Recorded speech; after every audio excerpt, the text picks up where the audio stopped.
Greetings from my tub. I'm in here getting 5% cash back when I pay in full with PayPal. No fees, no interest. Make the most of your money this holiday with PayPal. Save the offer in the app. Ends 12/31. See paypal.com/promo terms. Points can be redeemed for cash and more. Pay in full subject to terms and approval. PayPal Inc. and MLS 910457. Tires matter. They're the only part of your vehicle that touches the road. Tread confidently with new tires from Tire Rack. Whether you're looking for expert recommendations or know exactly what you want, Tire Rack makes it easy. Fast, free shipping, free road hazard protection, convenient installation options, and the best selection of Kumho tires. Go to TireRack.com to see their Kumho test results, tire ratings, and reviews, and be sure to check out all the special offers. TireRack.com, the way tire buying should be.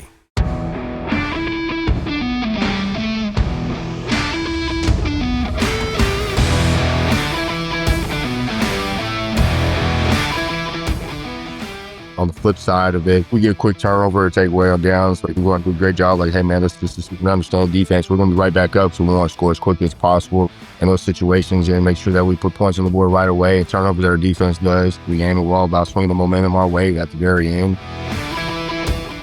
Welcome to the National Coach of the Week, presented by Modern Football Technology, where we spotlight the coaches whose preparation, leadership, and culture made all the difference when it mattered most. This week, we head to Arizona, where Hamilton head coach Travis Dixon once again proved why his program is among the nation's elite. In front of college scouts, major head coaches, and a packed Chandler crowd, Dixon's Huskies took down top-ranked Basha 28-12 in a battle of undefeated teams. The win vaulted Hamilton to number 1 in Arizona and number 19 nationally, solidifying their status as one of the top programs in the country. For guiding his team to yet another defining win and setting the standard for preparation and unity, Travis Dixon earns his second National Coach of the Week honor, with his first coming in 2024.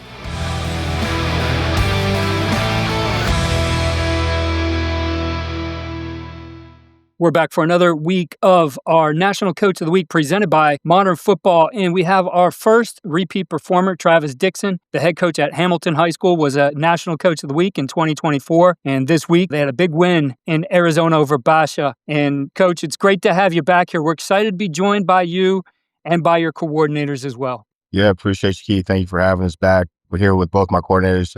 Right here next to me in the black shirt is Justin Garmer, our offensive coordinator, coach our receivers. And then to my left is Coach Parker Barrett, our defensive coordinator, our linebackers coach. Man, it's been awesome to work with these guys the last several years. It's been awesome, and all the success that we're having is we had a chance to talk off the phone and before we got on, but playing complementary football. I think these two do a great job of working well together throughout the course of the week and throughout Friday nights. It's been awesome. Like I said, all the success that our players are having and the things that we've done to be successful this year is accumulated by these two guys and our support staff as well. The guys that they have supported them within each position coach on both sides of the ball has been awesome for us this season. So I wanted to make sure these guys have a chance to get in front of everybody and talk about their success and the success that we've been having on their side of the football. Yeah, it's great to have you guys here. And Coach, I'll let you kick this off and then we'll talk to Parker and Justin. But the idea of complementary football, let's dig into that a little bit. For you, how do you set it up so that these guys can be successful in complementing each other? Because I think that is something that has to come from the head coach. Yeah, I think just throughout the course of the flow of the game, as the defense is on the field, hey, it's been a long series, long drive. Like, hey, there's communication between me and Coach Garmer as we work to get our defensive stop whenever those takes place throughout long drives. Like, hey, man, we just need a little bit of rest. Like, hey, make sure we just kind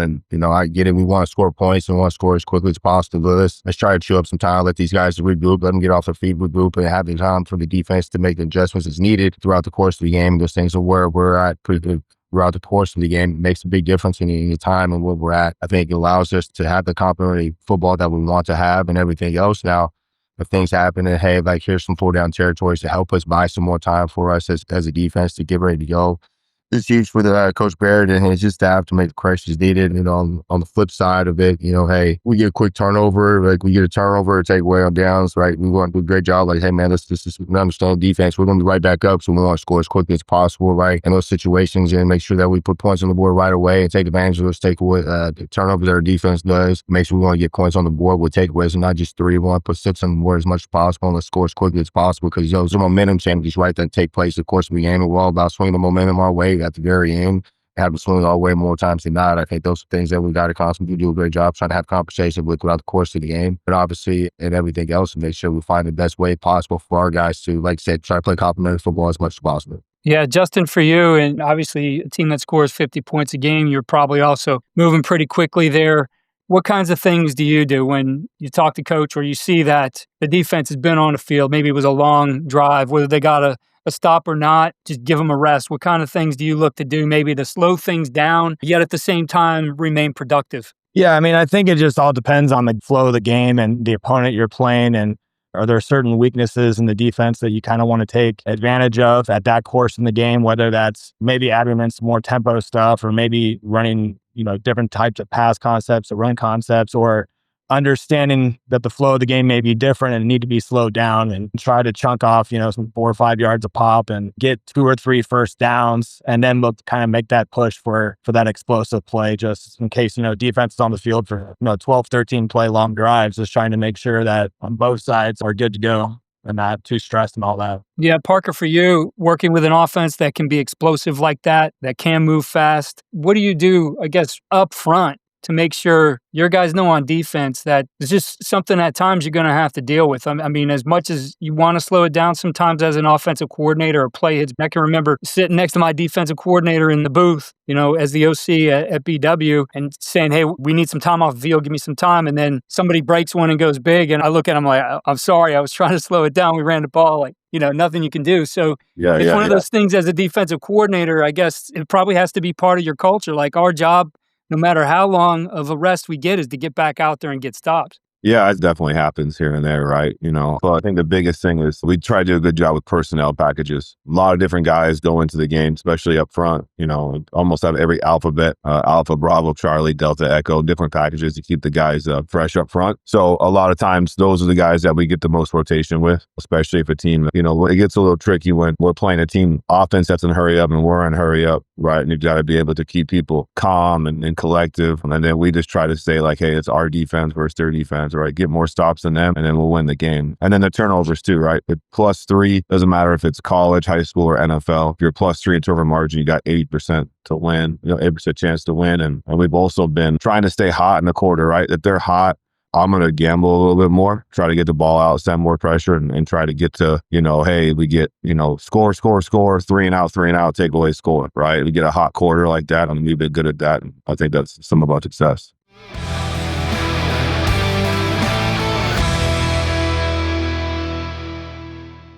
Just a quick break from our conversation with Coach Dixon and his coordinators. Our National Coach of the Week program is brought to you by Modern Football Technology, the platform that's changing how coaches see the game. Modern Football turns your team's data into real-time insight, helping you make faster, smarter decisions on game day. From play efficiency to live drive summaries, it delivers the information that matters when it matters. Visit modernfootball.com to schedule your demo and gain your team's winning edge.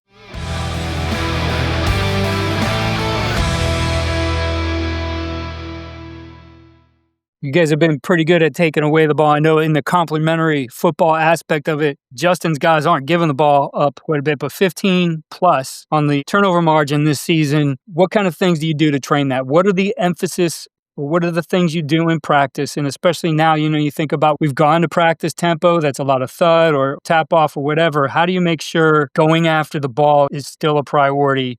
One of our stole it from Oregon, our prime mottos or our core values is ball excellence. We're going to work that or at least once a week. We try to highlight it every single week. It doesn't matter if it's photos after a game or during practice film of guys going out the ball, specific terminology related to it, right? We have very specific terms that we like to use for when they're going for the ball, how they're going for the ball. And I think the kids, the boys take pride in it too, right? They want to be caught on film trying to punch at the ball and get it out. Justin, 50 plus points per game. Those are big games. Some of those games, obviously, you're really starting to blow people out. You get the opportunity to play others. How has that explosive type of offense helped you to find more explosive players, especially as you get to a situation where you're up big and you get to play more guys? It's kind of a double-edged sword, right? When you get into that situation where, you get, a certain lead towards the end of a game, and it's like, at the same time, you want some of your guys to get used to playing a full game in preparation for the postseason. At the same time, you want to get guys that have put in all that work throughout the week with some opportunities. But I think when those guys get in, it's awesome to see those guys, especially this last week, the twos and the threes going in the entire second half of the game, and they execute and on every single drive of the second half and results in touchdowns. So to see some of those guys be able to, practice all week and execute the same plays that we've been running and go out there and show it on a Friday night, man, it's awesome to see. And it also allows us to kind of see, like, some of these dudes that don't play a whole lot, like, they're gamers too. Like, there might be opportunities in certain packages to get these guys some more playing time early on with some of those starters just based off of how they performed late in games when those guys get the chance to play. Parker, for you, getting the younger guys in the game in some of those situations too, especially with the hard work, maybe see teams out there. You don't see it as much anymore with shutouts. Used to be a thing in football, but seen it a couple times this year in the college football season where they are bigger games and, that first team's out. I could think specifically with Ohio State, they have an amazing season. You see a timeout late in the game, the other team's trying to put one in and ruin their numbers. And these guys, they're out on the sideline pumping up that second team to get them going, right? How do your guys handle that? What do you train into them to make sure everybody knows that, even though this game might be in hand and this is mop-up time, like, there's a standard we hold these guys to? Yeah, we call it like power a unit. So it's like POU. And a lot of times that's what we're telling those guys the standard is. Now, on the other side, like, we play about 16 kids every game, right? Consistently. So some of those times, right, they may, they're not really a two, they're not really a starter. They play 30 snaps a game at 4 different positions. So a lot of times, like, those guys, still get to play in the second half. They've earned that, and they're young guys that are, we're trying to train at different positions and get film for them, right? Because maybe they're a tweener kid and, like, hey, are they a DB or are they a linebacker? Are they a D lineman or are they a edge player, right? So, I think we get a lot of kids. We've had some injuries on defense too. We're healthy now, but we've got a lot of kids play different positions. There's about 5 of them that are cross-trained to play about 3 different positions on the team. So, it's just a rotation, best 11 on the field. But in the second half, before blowing teams out, we just try to mix in the kids as much as we can. And I think the players do a great job of, like, hey, we're going to help coach them up on the sideline. I'm going to ask this question to both of you. What do you feel that your counterpart on the other side is doing best during the week to help you get ready for the game? And, whether that's something in practice, whether that's something in the way you guys prepare and game plan and bounce ideas off of each other. Justin, we'll start with you. I think the opportunities during the week, we have to go we call it good on good, where we have offense versus defense. We could try to get some live reps throughout the week just to kind of get those looks. And I think when you talk about complementary football and preparation for games, I think going against our starting defense as much as we've had throughout the year and throughout preseason and summer, like, I honestly believe that a lot of our success is going against our defense, because our defense is one of the best defenses, if not the best defense in the state. And what Coach Barrett does on a weekly basis in preparation and all the different variety of things that he does just gives us an additional amount of looks on a weekly basis to prepare our guys. So I actually credit the defense with a lot of our success on Friday nights. Yeah, I think on the other end, it's, they move around a lot, lots of motions and shifts, and do a great job of getting the ball to our best players as much as possible. So it makes me think a lot like, hey, if I consider a guy from another team to be our Roy Oliver, right, how would I try to stop that, right? What tool or, what call? And I think, that leads to a lot of success when it comes down to it. We got some special players and a really good scheme. If you feel like you can stop your own offense right now, if I'm hang with anybody in the state. Travis, for you as the head coach, what things, as you've been able to step back, obviously you trust a lot in these guys. What do you feel are some of the best things you've seen this year as these guys have progressed and you guys are really taking it to another level here in year 2? I just think as you see the minds working, man, and just like he talked about on this side, it's just what can we do to put our guys in the best position possible to stop their best players. And I love the things that they've continuously done on offensively, how to continue to be creative and find the mismatches, whether it's, hey, moving guys around, being creative, create some new concepts within those things, and having a plan of attack that everyone can understand and communicate on Friday nights with. I think that's huge. But keep it consistent, concise, and simple, I think, has been the best part about it for our players to execute, right? It doesn't matter what great ideas we come up with, but being a great teacher, I think, has been the most impressive thing for not just from these guys, but for them to be able to teach it to the position coach and them being able to get the message across. It's been awesome for us in our development here so far. You look at it, just being able to teach and understand what we're all trying to get accomplished together as a team and as a program has been awesome. But I just think the connection has been a lot of it too, man. A connection, us working together as a staff and players seeing that, you know what I mean? It's a ripple effect onto the players and everything else, which has been amazing. There's trust all across the board from top down and across, left to right. There's no question about, like, is the guy all the way in or all the way out? You know what I mean? We know everyone's in this thing, and there's no flinching, there's no questioning or no blinking of eye or having any concerns about what we're doing and how we're going to go about this thing as we look to finish the back end stretch of our season so far. Well, you guys are doing a great job. Congratulations again, Coach Dixon. Thank you for bringing these guys into it. This is unique for us. We usually just talk to the head coach, and Justin and Parker, it was great to meet you guys, all of you. Keep up the great work and good luck the rest of the way. Appreciate you. Thank you, Keith. Thanks, Keith. Thank you.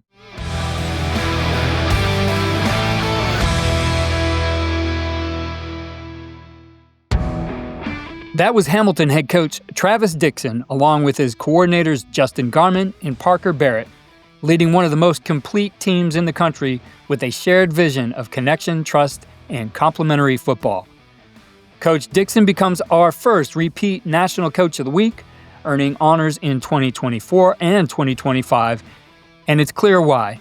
Preparation, communication, and execution at every level of the program. If you're looking to bring that same level of connection and clarity to your own program, Modern Football Technology can help. Their real-time analytics platform transforms the way coaches see and understand the game, from practice efficiency to in-game decision-making. See what Modern Football can do for your team. Visit modernfootball.com to schedule a demo and start building your program's competitive edge.